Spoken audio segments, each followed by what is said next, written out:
आज का जो अपना टॉपिक है उसका नाम क्या है? संत कृपा झाली।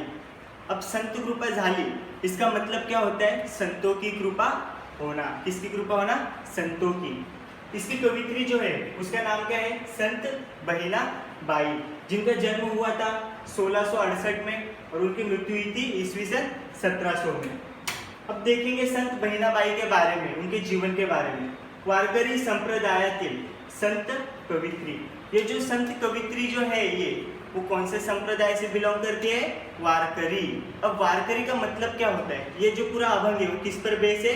वारकरी संप्रदाय पर। और वारकरी संप्रदाय मतलब क्या होता है? वारकरी किसे कहते हैं? अब महाराष्ट्र जो है वहां पर एक स्थान है जिसका नाम क्या है? पंढरपुर। अब पंढरपुर में क्या है? विठल भगवान का मंदिर है। तो उस मंदिर में जो चलकर जाते हैं लोग, महाराष्ट्र के अलग अलग क्षेत्र से जो ग्रुप चलकर जाते हैं उसको क्या बोलते हैं? वारकरी। क्या बोलते हैं? वारकरी। तो जो वारकरी संप्रदाय है उसमें की ये क्या थी? एक कवित्री थी जिनका नाम क्या था? संत बहिणाबाई। संत तुकाराम यांच्या शिष्या। अब जो संत बहिणाबाई है वो किसकी शिष्य थी? संत तुकाराम की। किसकी शिष्य? संत तुकाराम की। ओव्या, श्लोक, आरत्या इत्यादि रचना प्रसिद्ध। अब जो संत बहिणाबाई है इनकी बहुत सारी आरती, बाद में श्लोक, ओव्या, ये सब क्या थे? प्रसिद्ध थे। संत तुकाराम यांच्या काव्य रचनेचा आणि व्यक्ती महत्वाचा बहिणाबाई यांच्या काव्य रचनेवर प्रभाव जाणवतो। अब जो संत बहिणाबाई है इनकी जो रचनाएं वगैरह होती है इसमें पूरा मतलब समझने को आता है कि किसका प्रभाव पड़ा है इस पर? संत तुकाराम का। संत तुकाराम का प्रभाव किस पर पड़ा है? संत बहिणाबाई के रचनाओं पर। भक्ती भावनेचा उत्कट आविष्कार हा त्यांच्या अभंग रचनेचा विशेष। इनकी जो रचनाएं वगैरह होती है संत बहिणाबाई की उसमें क्या होता है? बहुत ही भक्तिभाव पाया जाता है। अब देखेंगे कि इस अभंग के अंदर इसके बारे में अपने को बताया गया है। प्रस्तुत अभंगात संत बहिणाबाई यांनी महाराष्ट्रातील वारकरी संप्रदाय रूपी इमारत उभारणीमध्ये संतांचा मोलाचा वाटा कसा आहे याचे वर्णन केले आहे। अब जो प्रस्तुत अभंग है इसके अंदर बहिणाबाई जो है ये बताना चाहती है, क्या बताना चाहती है? जो महाराष्ट्र में वारकरी संप्रदाय है जो कि विठल भगवान के मंदिर में चलकर जाते हैं, जो कि कहाँ पर है? पंढरपुर में। तो जो समुदाय है, जो ग्रुप है वारकरी लोग का, तो वो उसकी स्थापना करने में संतों का किस प्रकार का हाथ था। अब देखो कोई भी चीज का निर्माण होता है उसमें किसी न किसी का तो क्या होता है? हाथ होता है। तो जो वारकरी संप्रदाय है, वारकरी का जो ग्रुप है जो कि चलकर जाता है पंढरपुर में, विठल भगवान के मंदिर में चलकर जाता है, तो उसमें जो वारकरी संप्रदाय के निर्माण जो है वो किस प्रकार से उसके अंदर संतों का हाथ है इसके बारे में अपने को पता चलेगा। अब जो वारकरी संप्रदाय है वो भी एक किसके समान है? मंदिर के समान है। संत बहिणाबाई बोलना चाहते हैं जो वारकरी संप्रदाय है, जो वारकरियों का ग्रुप है जो चलकर जाता है पंढरपुर में विठल भगवान के मंदिर में, तो किसके समान है? मंदिर के समान है मतलब। तो इस मंदिर का निर्माण किस प्रकार से हुआ? अब कोई भी मंदिर या कोई भी इमारत बनेगी तो उसमें दीवार खड़ी होंगी, बेस बनेगी, ऊपर का क्या छत वगैरह बनेगा, मंदिर होगा तो उसमें झंडा वगैरह लगेगा ऊपर। तो कौन से संतों ने किस किस प्रकार से उस इमारत को बनाया है, वो मंदिर को बनाया है वारकरी संप्रदाय के, वो अपने को इसके अंदर पता चलेगा। तो देखते हैं कि अभंग के अंदर किस प्रकार से बताया है।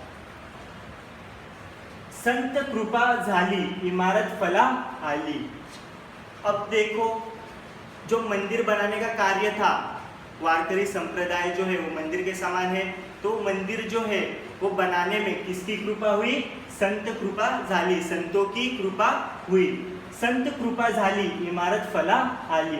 संतों की कृपा द्वारा ही इमारत जो है फला आली मतलब सफल हुई। संतों की कृपा द्वारा ही वो जो मंदिर का निर्माण था वो क्या हुआ? सफल हुआ। अब कौन से संतों ने किस किस प्रकार के कार्य किए वो अपने को आगे पता चलेगा।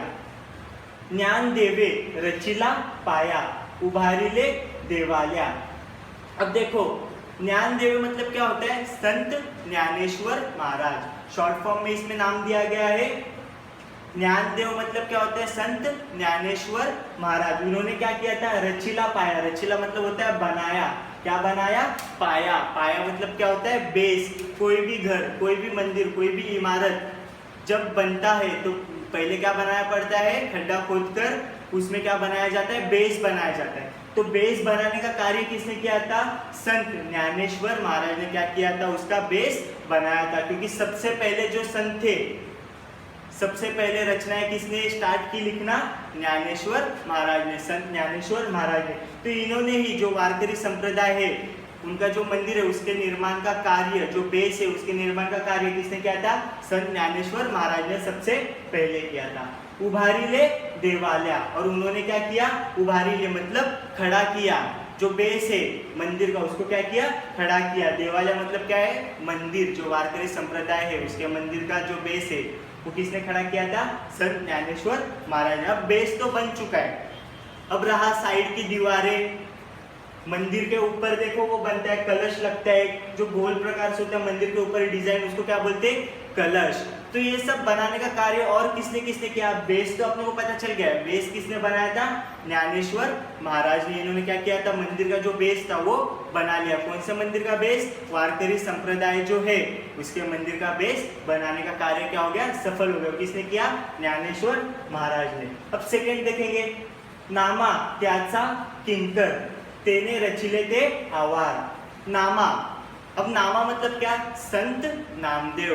नामा मतलब क्या? संत नामदेव। जो संत नामदेव थे त्याचा किंकर, त्याचा मतलब त्यांचा, उन्होंने क्या किया?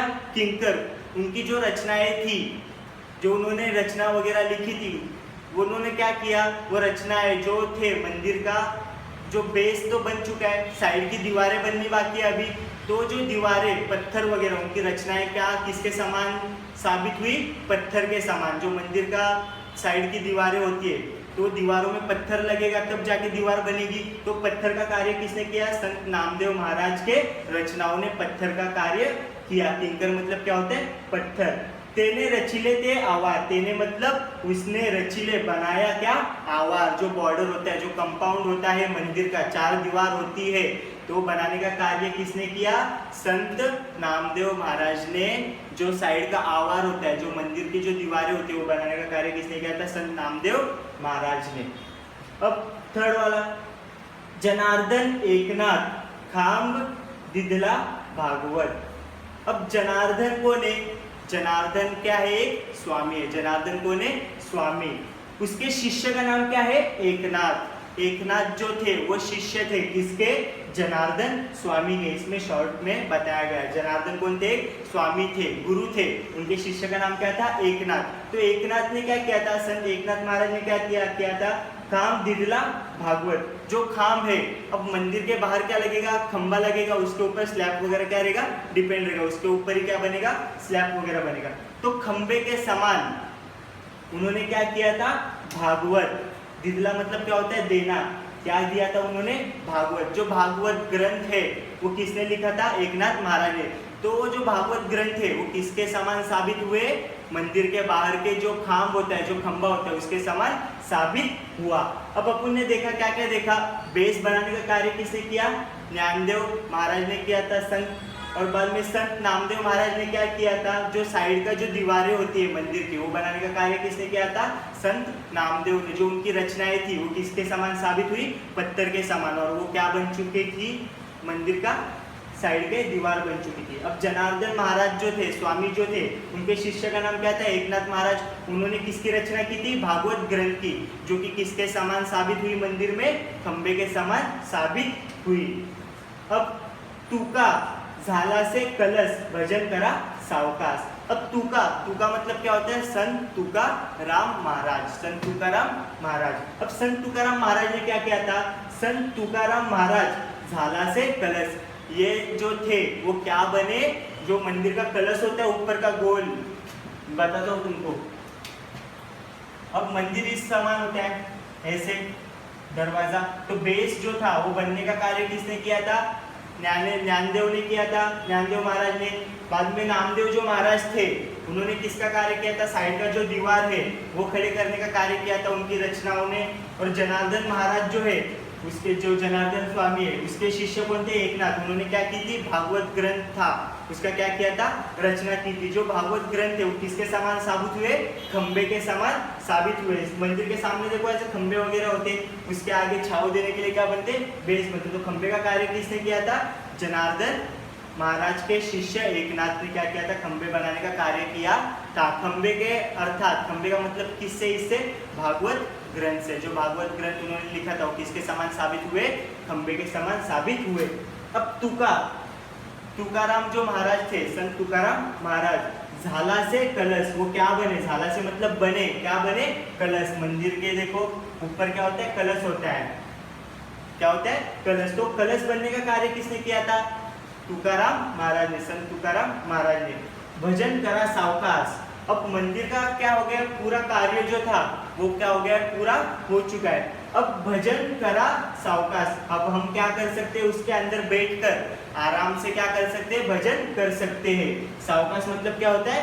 आराम से, एकदम शांति भाव से अपन क्या कर सकते हैं? मंदिर के अंदर बैठकर भजन कर सकते। अब मंदिर का पूरा क्या हो चुका है? निर्माण। कौन से संतों द्वारा, वारकरी संप्रदाय जो है उसके मंदिर का निर्माण, उसके इमारत का निर्माण हुआ था।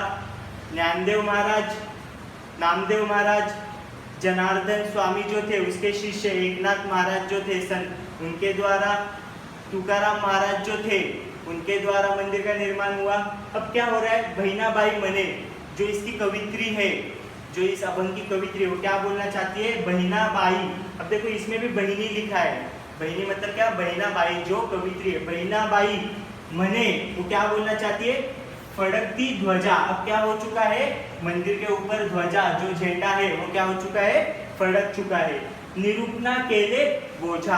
अब निरूपणा का मतलब क्या होता है? भक्ति भाव। निरूपणा मतलब क्या होता है? भक्ति भाव। केले बोझा, केले मतलब होना, बोझा मतलब क्या होता है? अच्छा, सुंदर। क्या? अच्छा और सुंदर। बहिनी मने फड़कती ध्वजा। अब मंदिर पर क्या हो चुका है? जो वारकरी संप्रदाय का मंदिर था उस पर ध्वजा क्या हो चुका है? फड़क चुका है। और मैंने जो ये अभंग लिखा है वो बड़े ही कैसे लिखा है? भक्ति भाव से लिखा है। इसका मतलब क्या होता है? भक्ति भाव से एकदम बोझा मतलब सुंदर तरीके से मैंने इस जो अभंग था इसका क्या किया है?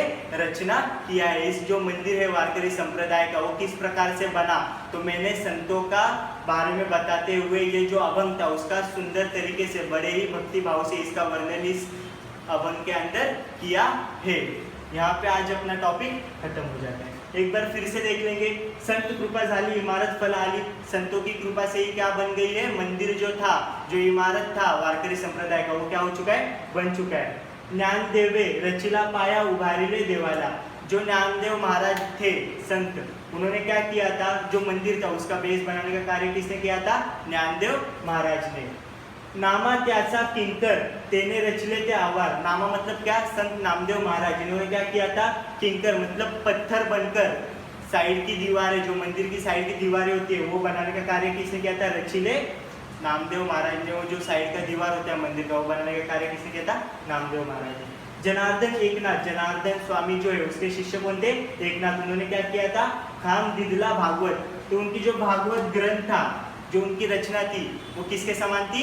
खाम के समान थी। तो उसने मंदिर में खाम बनने का कार्य किसने किया? एकनाथ महाराज के भागवत ग्रंथ ने किया। तुका झाला से कलश। जो तुकाराम महाराज थे, संत तुकाराम, उन्होंने क्या किया? कलश के रूप में बनाया। उन्होंने क्या बनाया था? कलश बनाया था। मंदिर का जो ऊपर का कलश होता है इस टाइप का, तो बनाने का कार्य किसने किया था? तुकाराम महाराज ने किया था। अब हम उसके अंदर क्या कर सकते हैं? भजन करा सावकाश। अब हम उस मंदिर के अंदर बैठकर आराम से क्या कर सकते हैं? भजन कर सकते। बहिनी मने फड़कती ध्वजा। अब बहिनाबाई जो है इसकी कवित्री, ये जो अभंग है उसकी कवित्री, तो बहिनाबाई क्या बोलना चाहती है? अब क्या हो रहा है? मंदिर के ऊपर फड़कती ध्वजा। इसके ऊपर जो झंडा है, जो ध्वजा है वो क्या हो चुका है? फड़क चुका है। निरूपणा केले बोझा। और मैंने इस प्रकार से बड़े ही भक्ति भाव से इस अभंग की क्या की है? रचना की है। इस मंदिर की क्या की है? रचना की है। यहीं पर अपने क्या होता है? टॉपिक खत्म होता है।